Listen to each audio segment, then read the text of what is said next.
9 de la mañana con 8 minutos. Rápidamente les vamos a comentar cómo se encuentra nuestra ciudad, cómo se encuentra Punta Arenas. Nos vamos al Domo 360.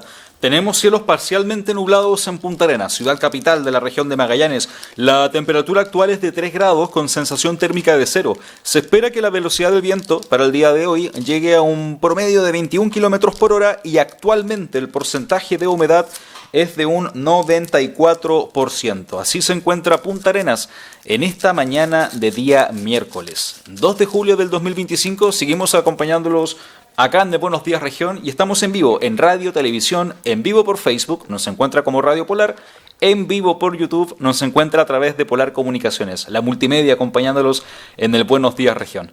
Vamos a conversar a continuación. Tema bastante interesante, hemos tenido la posibilidad de conversar a través del tiempo, sobre todo con la puesta en marcha del Servicio de Reinserción Social Juvenil y con las diversas actividades que se han estado realizando, capacitaciones, materia educativa, temas de invierno también lo hemos publicado en nuestro web, lo vamos a estar revisando, pero se va a desarrollar el día de hoy una actividad bastante interesante que en el contexto de un seminario para poder conversar de estos temas, estandarizar otros, desmitificar también temas que tienen relación con la infancia, los adolescentes, en su protección, la reinserción, los derechos, todo eso y mucho más. Conversaremos esta mañana junto con el director regional del Servicio de Reinserción Juvenil. Nos referimos a don César Montiel Alvarado. Director, buenos días, gracias por venir, ¿cómo está? Buenos días, gracias por la invitación y bueno, también hoy día comentarles en qué vamos a estar el servicio y gran parte del sector judicial, también del circuito judicial que le llamamos nosotros, ¿no? Tribunales, defensoría, fiscalía, en fin, en una actividad que nos llena de entusiasmo hoy día. Muchas gracias por venir, director. Y también estaremos conversando junto con la coordinadora del programa de justicia restaurativa y paz social de la Universidad Católica de Chile. Estamos con visitas desde fuera de la región, en el Buenos Días Región, Daniela Bolívar Fernández. Daniela, buenos días. Muchas gracias por venir al matinal. ¿Cómo está? Hoy día, muy buenos días. Muchas gracias por la invitación y por dar este espacio para que podamos conversar estos temas que son tan importantes. Ha habido a través de los últimos años cambios culturales, sociales, desde la información, la tecnología, la digitalización. ¿Han habido cosas que han permitido hablar y trabajar de estos temas como hace capaz 10 o 15 años era más complejo o no era tan complejo, siempre ha sido difícil? ¿Qué nos puede comentar respecto a estos temas, estas iniciativas, estos trabajos? ¿Se refiere principalmente a los cambios de enfoque en los ámbitos de justicia juvenil? Sí. Básicamente, creo que siempre ha sido difícil. Tal vez tenemos que afrontar que en la materia de justicia juvenil y en particular la manera en que nosotros abordamos o entendemos el rol del Estado frente a la respuesta a la justicia juvenil, hay una dimensión que es cultural, que es muy importante y que tiene que ver con la manera en que nosotros vemos y creemos, entendemos primero el delito, la infracción de ley y cómo entendemos también y vemos a los jóvenes que se involucran, ¿no?, en conductas que están en conflicto con la ley.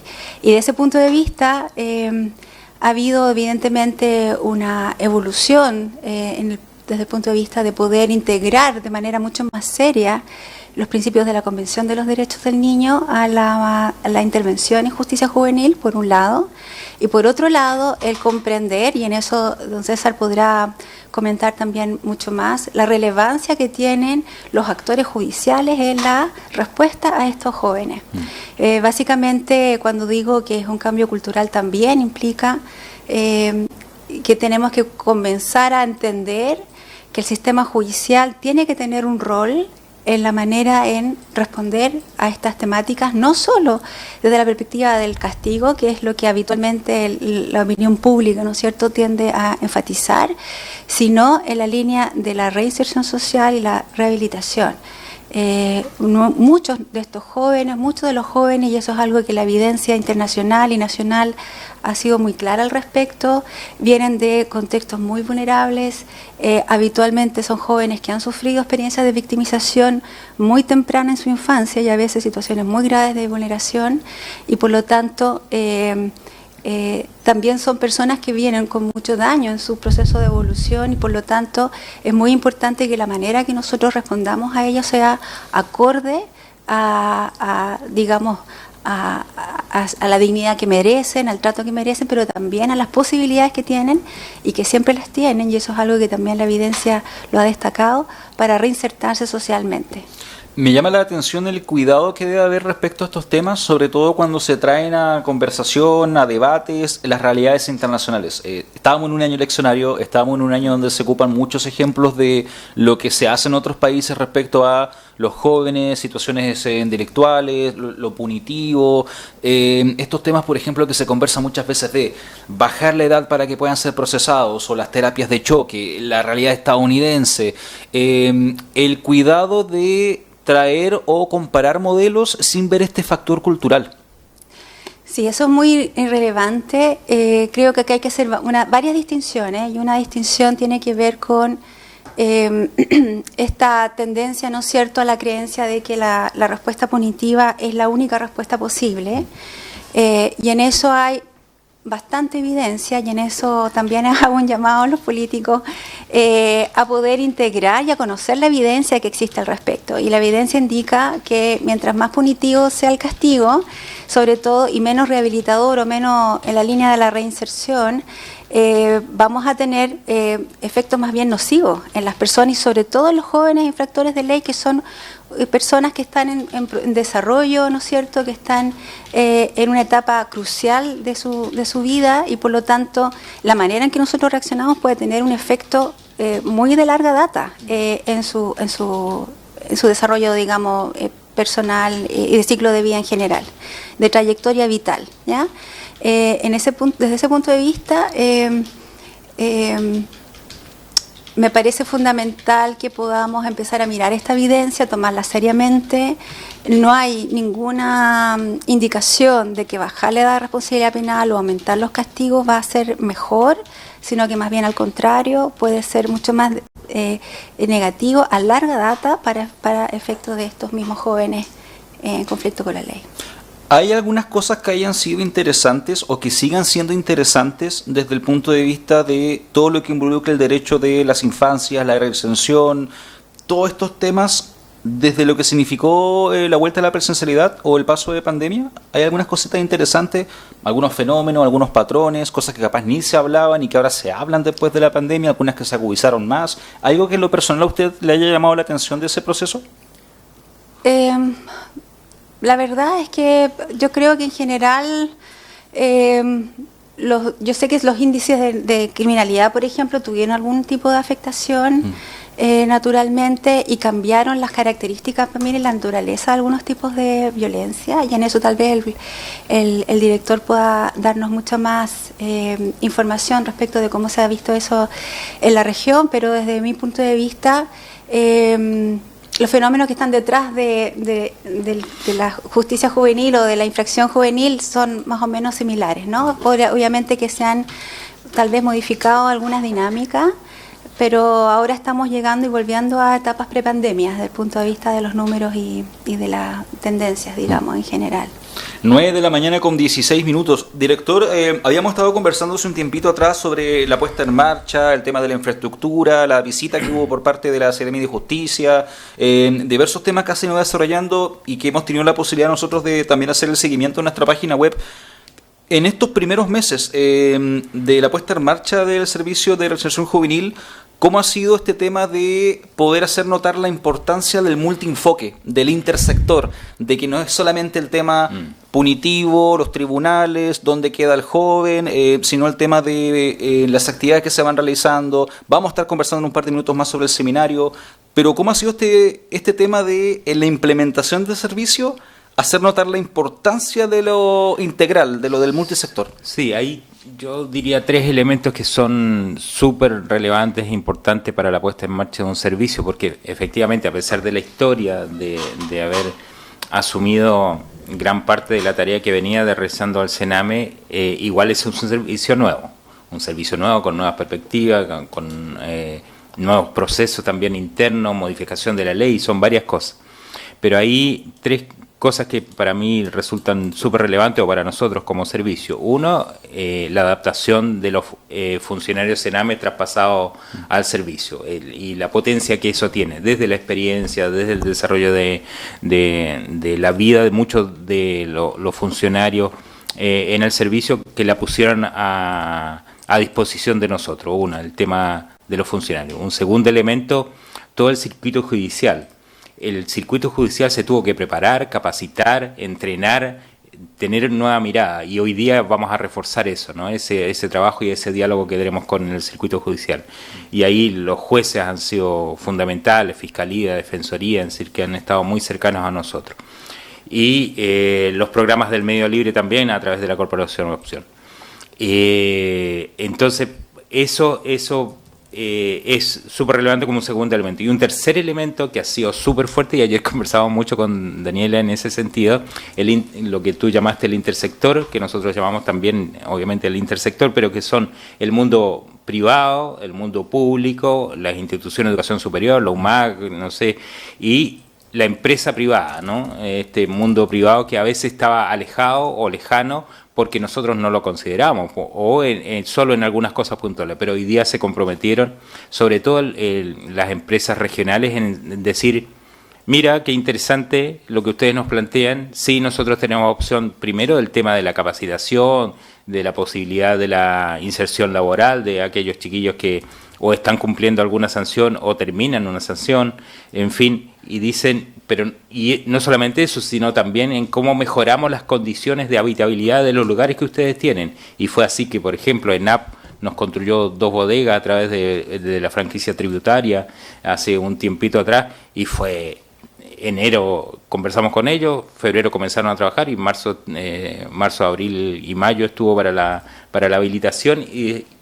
Pero eso no solamente es el hecho de metros más o metros menos de construcción, sino es la disposición y la tarea de estar presente en un trabajo que tiene que ser mancomunado y que tiene que ser de verdad integral. Sin los otros no es posible la rehabilitación, porque un chiquillo forma parte de una comunidad, forma parte de un entorno, tiene un mundo educacional o no, y hay que insertarlo, si no, va a volver a su familia, va a volver a su barrio, es decir, va a volver a su vida, aquellos chiquillos que, por ejemplo, están privados de libertad. Y los chicos que están en el medio libre siguen estando en su entorno, pero si ven un entorno que los distancia, que los aleja, que los condena, y solo eso, es muy difícil que vuelvan a integrarse. Yo siempre digo esta frase, ¿no?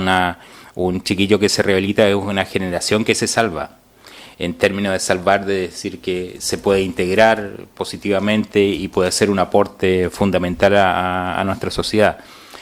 Los países, y también conversamos con Daniel, los países que tienen mayor éxito en temas de disminuir la infracción de ley de adolescentes son aquellos países que más invierten en reinserción y en rehabilitación. Son los que más apuestan, ¿no? Hay todo un conjunto de cosas que se hacen para que ello ocurra. Entonces, la apuesta en términos de rehabilitación es lo que nosotros estamos hoy día trabajando fuertemente, pero con un gran apoyo y gran disposición del mundo privado y también del mundo público. Debe ser interesante también, director, cómo en la implementación y puesta en marcha de este servicio, y en comparación a lo que se sabía en la experiencia Sename, el poder ver los cambios en los equipos. Capaz hay más profesionales, capaz ahora hay más enfoque, hay temas que capaz antes no se trataban. Vamos al monitor interno, porque esto lo publicábamos el día 23 de junio. Servicio de Reinserción Social Juvenil trabajará en integrar la perspectiva de género en espacios institucionales y en su oferta programática para la reinserción de jóvenes. Esto a través de una firma de un convenio con Cernamec. También se ve este tema del multienfoque, por así decirlo, en los temas, en los equipos profesionales, va mutando también. Sí, no solamente forma parte de un desafío, sino forma parte fundamental de la estructura del servicio. La perspectiva de género tiene que estar puesta en los procesos, en el trabajo con los adolescentes, porque tenemos chicos y chicas que han sido infractores de ley y tenemos que mirarlas en su contexto. Siempre hay un contexto, nunca es una situación mira, y yo siempre cuento una experiencia de la vida de uno en estos temas. Algunas veces me tocó trabajar en los años 90 con hermanos que eran gemelos, ¿no? Que eran infractores de ley. Y cada uno era una historia distinta, a pesar que habían vivido contextos muy similares, pero cada uno tomó decisiones distintas en un momento distinto, con amigos distintos, y su vida cambió radicalmente uno de otro. Entonces, cada contexto es una situación especial, no podemos mirarla a todos en igual. Entonces, estas perspectivas que nos dan piso, la perspectiva de género, dice cómo de alguna otra manera ir mirando los distintos enfoques que tú nos mencionas. Son las 9 de la mañana con 23 minutos. Estamos esta mañana en el Buenos Días Región de Polar Comunicaciones, conversando junto con Daniela Bolívar Fernández, coordinadora del Programa de Justicia Restaurativa y Paz Social de la Universidad Católica, y también con el director regional del Servicio de Reinserción Juvenil, don César Montier Alvarado. Vamos a nuestro monitor, porque Polar Comunicaciones, el Buenos Días Región, desarrolla este espacio a modo digital, a modo de internet. Vamos mostrando informaciones en nuestro sitio web, en redes sociales, vamos conectando las preguntas, haciendo el seguimiento de los temas. Y esto se publicaba durante la jornada de ayer martes. Servicio de Reinserción Social Juvenil reflexiona en seminario sobre justicia restaurativa, desafíos de la justicia restaurativa en Magallanes. Daniela, ¿qué nos podría comentar sobre la importancia del desarrollo de este seminario? Y también me llama la atención poder contar con su visita porque de alguna u otra forma también hay un aspecto descentralizador en esto, de poder venir a regiones a hablar de estos temas, de poder ver esta situación con el contexto de la región de Magallanes. Entremos de lleno a lo del seminario y su importancia, Daniela. Muchas gracias. Bueno, primero que todo quisiera decir que estoy muy agradecida de la invitación. Aquí fue el servicio quien me ha convocado, aquí en particular el director, César Montiel. Principalmente porque esta es una temática que lleva ya, podríamos decir, lleva algunos años, pero todavía con muy poco desarrollo en el país. Y creo que en eso Magallanes está tomando una iniciativa que me parece muy fundamental, y es ponerlo de alguna manera en un foco, ¿no? Darle un foco, darle un espacio importante a esta temática. ¿Y por qué es importante hablar de justicia restaurativa? Básicamente tiene que ver con dos cosas. Primero, como decíamos antes, con hacer realidad desde una manera muy concreta, muy práctica, a través de lo que se le ha llamado en nuestra legislación mediación penal, a procesos en los cuales los jóvenes tienen la posibilidad de tomar decisiones y de formar parte de manera activa en un proceso de responsabilización, de reconocimiento del daño que podrían haber causado y también de reparación de ese daño. Pero por otro lado, este es un enfoque que le da espacio a las víctimas de delitos. Y esto es muy importante porque habitualmente se da a entender que, digamos, y siempre se ha dicho, ¿no?, que la víctima es la parte más relegada del proceso penal, que la víctima no tiene espacio en el proceso penal, que solamente cumple un rol de testigo y que importa para el proceso en la medida que tiene algo que aportar al juicio, si no, no se la considera. Y en el modelo y en el enfoque de justicia restaurativa, significa dar un espacio a la víctima a que pueda decir qué es lo que digamos, cuál fue el impacto que esta situación tuvo en ella o en él, y de qué manera le gustaría ser reparada, ¿ya? Y eso significa que se abre un espacio de diálogo entre una persona y la otra, entre el joven que es infractor o infractora de ley con la persona que sufrió la victimización, donde se genera este diálogo para poder encontrar formas de reparación. Ahora, yo quisiera decir que esto, más que solamente buscar una manera, una respuesta, podríamos decir, concreta, ¿no es cierto?, un acuerdo por el cual puede eventualmente cerrarse un proceso judicial, que además, dicho sea de paso, tiene también una repercusión en el sentido que minimizamos el contacto del sistema penal con el joven, que es un objetivo que es importante desde el punto de vista de lo que decíamos antes sobre la implicancia, digamos, y los efectos nocivos que puede tener los sistemas penales sobre jóvenes en conflicto con la ley. Pero además genera una instancia de microinstancia, ¿no es cierto?, de construcción de paz social. O sea, estamos frente a una estrategia que permite reconstruir vínculos, reconstruir diálogos entre personas que digamos que han perdido, las víctimas de delito en general han perdido la confianza en las instituciones, han perdido la confianza digamos, respecto de otras personas cuando han sufrido una vulneración, tienen miedo a ser víctimas de nuevo, pero esto permite reconstruir ese vínculo dañado, aun cuando son personas que a lo mejor nunca se habían visto antes, digamos, pero representan el contacto que esa víctima tiene con este entorno social. Por lo tanto, son espacios que nos llevan no solo a generar una respuesta concreta que permite mirar el caso por sobre cualquier otra cosa y tener en cuenta estos contextos que hablaba don César antes, sino que también de alguna manera permite dar una respuesta y construir, ¿no es cierto?, una respuesta que es mucho más constructiva y positiva para las personas en particular, que puede tomar en cuenta los contextos en que estas situaciones ocurren y generar una respuesta positiva, digamos, en términos más amplios, ¿no?, que tiene también un efecto, podríamos decir, multiplicador en distintos ámbitos, en los ambientes incluso familiares de cada una de las partes. Me llama la atención el tema que tiene capaz como una relación directamente proporcional a, si logramos tener un mayor enfoque, distinto puede ser el trabajo en lo que tiene que ver en el contexto de justicia juvenil. Y me llama la atención el seminario, la actividad de poder estandarizar y conversar de estos temas, actualizar otros, porque hace un tiempito atrás tuvimos acá gente de, si no me equivoco, creo que fue Corporación de Asistencia Judicial, y nos entregaron un material que fue buenísimo. Un material que hablaba respecto a el uso correcto de terminología en medios de comunicación cuando se siguen casos de abuso sexual, explotación sexual infantil, porque pasa mucho, y lo voy a llevar a ejemplos concretos. Cuando hay situaciones que se saben a través de la prensa, uno de los comentarios que uno ve en Facebook o en redes sociales es ¿por qué cubren la identidad de la persona? La gente desconoce que hay todo un tema de protección a las víctimas, y nos llamó mucho la atención ese instructivo, ese manual para gente de medios de comunicación, y eso también es lo que quiero finalizar esta conversación: cómo el cambio de enfoque puede tener una repercusión directa en los trabajos de justicia juvenil. O sea, la tiene, porque de alguna manera implica ver a estos jóvenes no como personas ante los cuales tenemos que tener miedo, ¿no?, sino que con jóvenes con los cuales se pueden construir cosas positivas y los cuales pueden aportar también, como decía el director, a la sociedad, ¿ya? Y esto lo hemos visto en las experiencias, porque esto que estamos haciendo acá, que está partiendo en Magallanes, ya partió en la macrozona norte del país.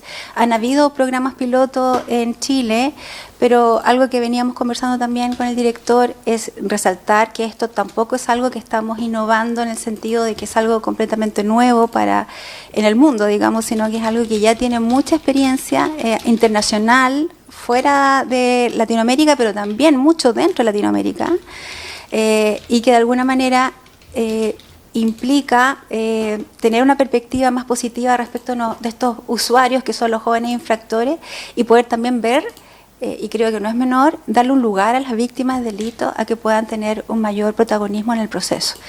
Y tomando en cuenta esos dos elementos, este es un enfoque que además puede inspirar otras estrategias y otros tipos de intervención en el ámbito de la justicia juvenil, que no necesariamente tienen que ser mediación penal, pero que pueden también inspirarse, ¿no es cierto?, en este enfoque para poder generar espacios de mayor participación de los jóvenes en los procesos judiciales.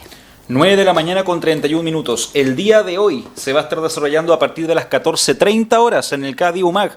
Todos los detalles lo invitamos a visitar radiopolar.com. Servicio de Reinserción Social Juvenil reflexiona hoy en el seminario sobre justicia restaurativa en Magallanes. Muchas gracias por venir al director regional del Servicio de Reinserción Juvenil, don César Montiel Alvarado. ¿Puedo decirte? Sí, director, solo agradecer primero la presencia de Daniela, pero también en la organización acá actuó muchas personas e instituciones. Lo estamos organizando junto con la Defensoría Penal, junto a la Corporación Opción. Agradecerles profundamente su trabajo, porque además también viene una persona desde la Defensoría Penal Pública a nivel central, que es Alejandro Gómez, sí, que nos va a acompañar.